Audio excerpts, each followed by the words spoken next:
Today on a special edition of MuscleCar. When I found out that this was a Ray Nichels car, that was important. Legendary Indy and stock car builder Ray Nichels could make them fast. It ended up being an EPA car, the only one. That's pretty cool. This cool bird used to chase planes. We'll show you why and how it may have ended the muscle car era. Plus, Lou's gonna talk dollars and how to make sense before starting your next muscle car project.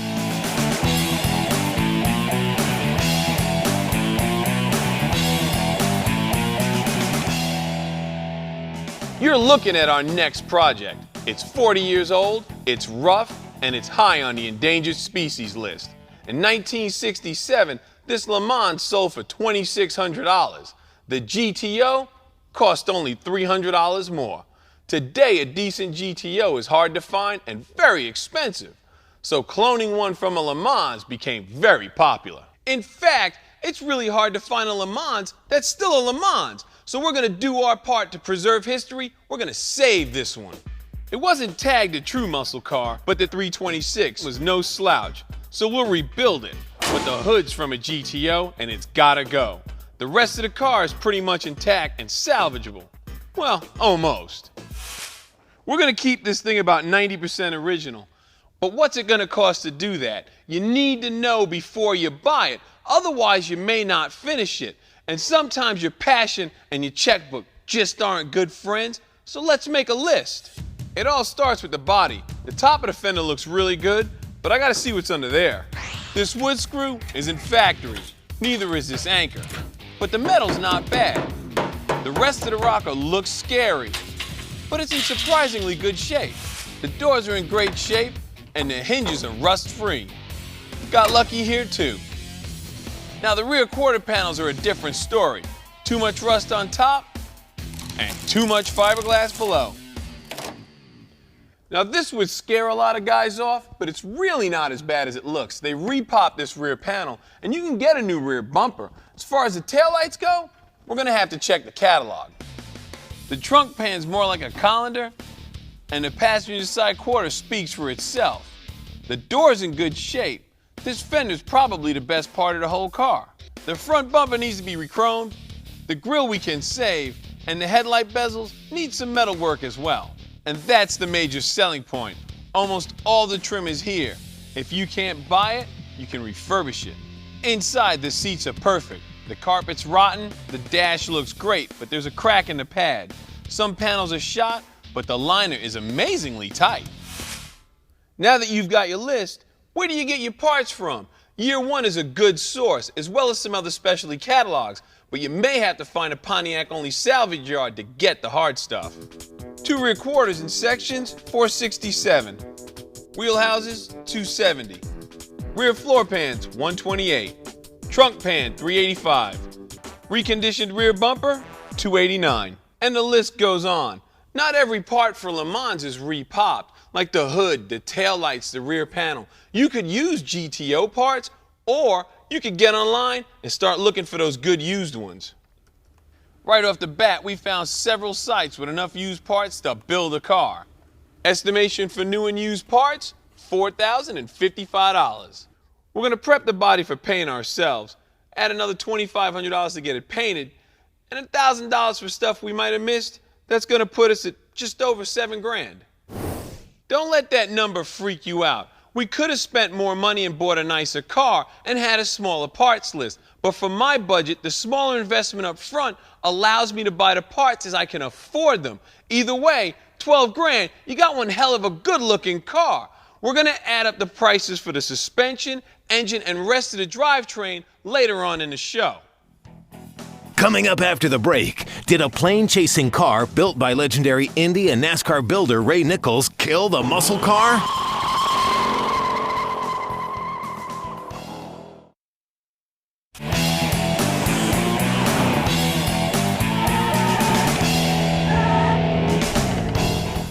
A muscle car that may have helped kill its own kind resurfaces after 35 years, and it worked for the government.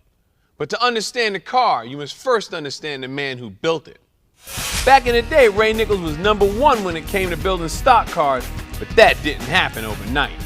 At 15, Nichels was already crew chief for his father's midget race team. By 1950, he partnered with Paul Russo to race in the Indy 500. This basement-built Indy car, dubbed Basement Bessie, would take ninth at the Brickyard. In '54, at Chrysler's Proving Ground, a Nichels Hemi-powered Curtis Craft 500A, driven by Indy champ Sam Hanks, set the closed course land speed record at 182.55 miles an hour. Stock car racing is in its heyday. Born from the dirt track competition between moonshine runners to see who the best driver was, it is quickly becoming a national pastime. Nichels had become Pontiac's official stock car builder in '56, and the only way to gain respect from the other crew chiefs and drivers was to win. To Nichels, second place was the first loser. He wasn't there to lose. If you weren't careful on the old Daytona Beach course, the sand could put a hurting on you and cost you the race. Cotton Owens was at the wheel of the Nichels No. 6 Pontiac as it tore down the sands of Daytona, crossing the finish line first and setting a new Daytona Beach record of 101.6 miles an hour. In '61, he captured the USAC championship and went on to set world records at the 24-hour speed and endurance run that still stand to this day, putting another notch in Nichels' rank. In '62, he won a championship in USAC and NASCAR, and in '63, another NASCAR championship. Being the house stock car builder for Chrysler since '63, Nichels would break out the new Dodge Charger packing a 426 Hemi at the '66 Firecracker 400. With driver Sam McQuagg, this would be the first of many victories for the Charger. '70 was the last big year for Nichels. Charger Daytonas and Superbirds were killing everybody, and he was building them. Number 71, Bobby Isaac, would become the NASCAR champ in 1970, proving Nichels-built cars were the best.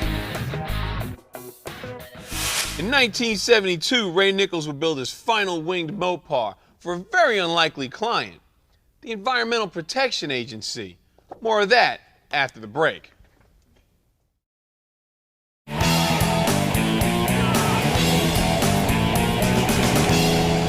Stock car builder Ray Nichels had been turning out winning rides for Indy and NASCAR for almost 2 decades. In 1972, the newly formed Environmental Protection Agency would contract Nichels Engineering to build this stock car-like Superbird.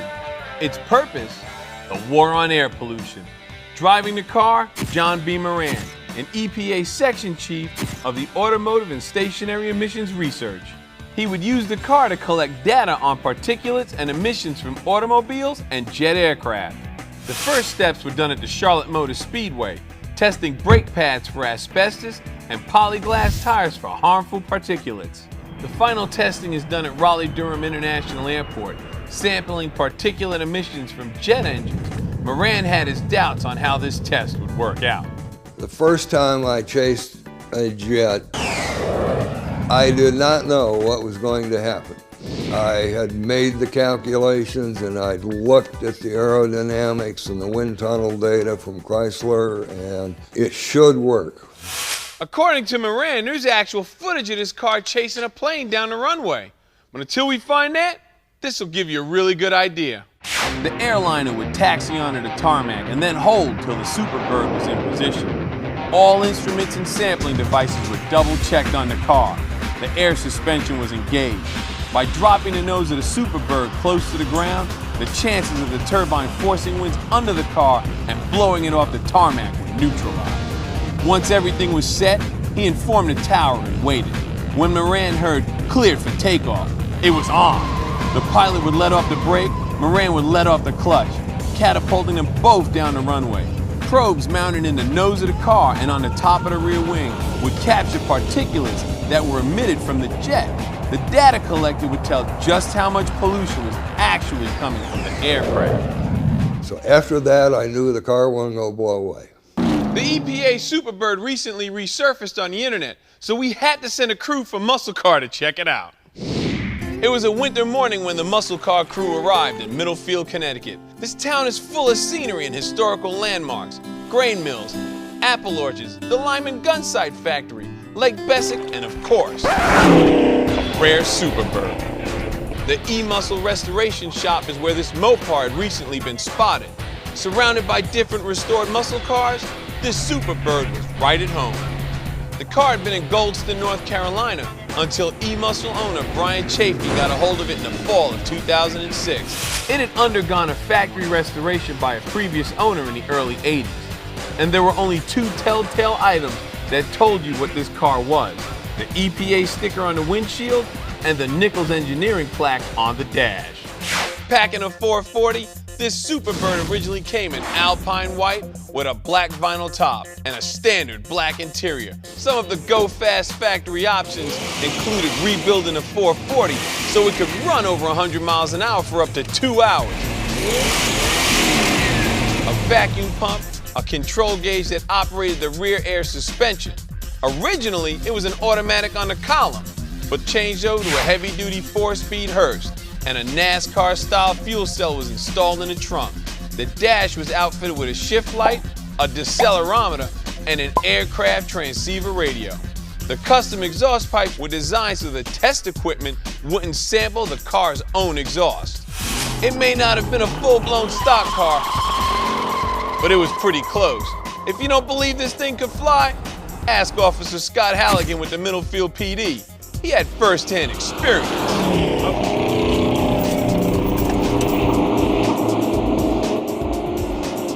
Brian knows his crew is good enough to restore this car back to Nichels specs. The core of E-Muscle is getting the best guys in the business that are passionate about muscle cars, that work on them, own them, and deal with it every day.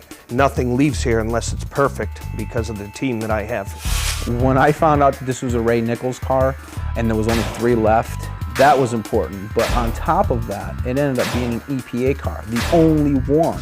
That was something that threw it over the top. So the amount of research that has to go through to bring this car back to the way Ray Nichels left it when he handed the keys over to JP Moran, that's pretty cool. Judging by the combined restoration work and enthusiasm of the E-Muscle team, this bird was in the right place.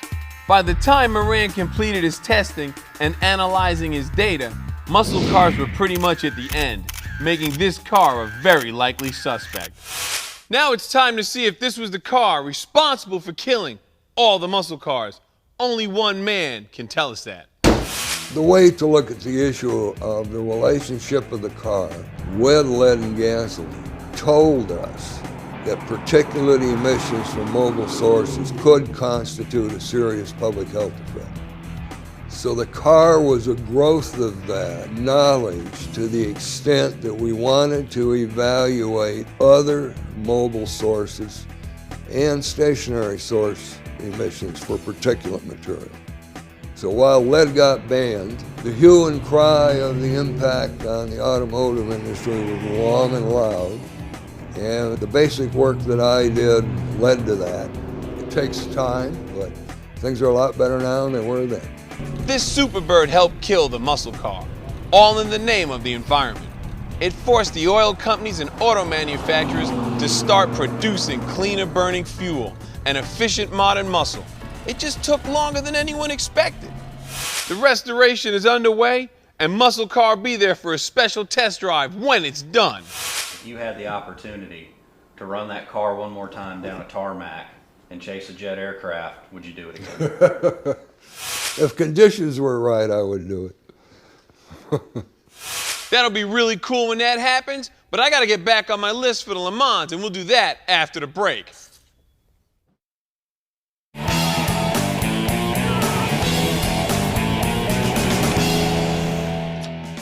We're gonna finish our parts list to restore this endangered 67 Le Mans.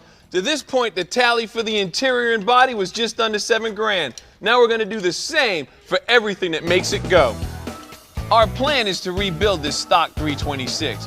Why? Because they too were sacrificed in the making of GTO clones. What would save us a lot of money is if the crank is still usable. After some teardown time, my hopes of that are quickly crashing on the jagged rocks below. Take a look at this. This is paraffin. They put it in oil to help it lubricate. When you don't change your oil, it builds up. And it usually means that there's scarring on all your major moving parts. That's the risk you take. You never know what's inside till you bust it open. But I've never seen an engine this bad. Ooh. Oh, look at that. It's so bad that it's clogged up the screen. It's make or break time. There's a groove on the bearings and scoring on the cranks, but it's not as bad as I thought. According to the factory specs, where we're at now, this crank is still salvageable. Surprisingly, these cylinders are in really good shape. That's pretty good considering the neglect that this thing has suffered. We've got a good block, heads, rod, and crank. This thing's rebuildable. I found a complete kit with everything you need to start it up for about $1,400. Add the machine work to that to recondition your parts, about $1,000. So to rebuild your stock engine, close to $2,400. That's not bad at all, but we found another option that interests us. For $279, Eagle has a stroker crank for the 400 that'll fit our 326, transforming it into a 370, 375. Add an Edelbrock intake with 2 carbs, some custom pistons, rods, etc., along with some additional headwork, and you're looking at just under $5,000 for a serious little torque monster. This stroker crank is made possible because in '67, the 326, the 389, and the 400 all shared the same block, just with different bore and stroke combinations. But we're going to keep our 326, sorta. So there's 2 options for your engine. You've got some for your rear end as well. If you're going to run the 326, this one will do just fine. Black paint, rebuild the brakes, spring shocks, you're good to go. But if you're going to run the stroker like we are, you might want to consider something a little bit stronger, like a Moser 12-bolt. Either way, refreshing our front suspension is fine. The frame needs to be painted, on or off the body. Add a drive shaft, exhaust, brake, and gas lines, along with something to put your gas in. The last thing to add to our list is roughly $350 to rebuild your stock Powerglide. You could convert it to a 4-speed for about $2,400. Either one will hold up to the stroker, but I prefer the third pedal. Here are your totals. For a rebuilt stock driveline, about $5,500. For a modified driveline, $12,000. To get the body work right, $7,000. Cost of the car, $4,000. So, for a very nice restored matching number Le Mans, $16,500. For a very nice restored Le Mans with a stroker, Moser rear end, 4-speed, and disc brake conversion, $23,000. That's the list I worked up before I bought the car, and it's all based on doing the work yourself. You might save some money along the way, but you'll find stuff to eat that up. If this were a weekend project for me, it'd take a couple of years, but through the magic of TV, about 5 shows. Till then, go out, find your dream car, and get busy. Later.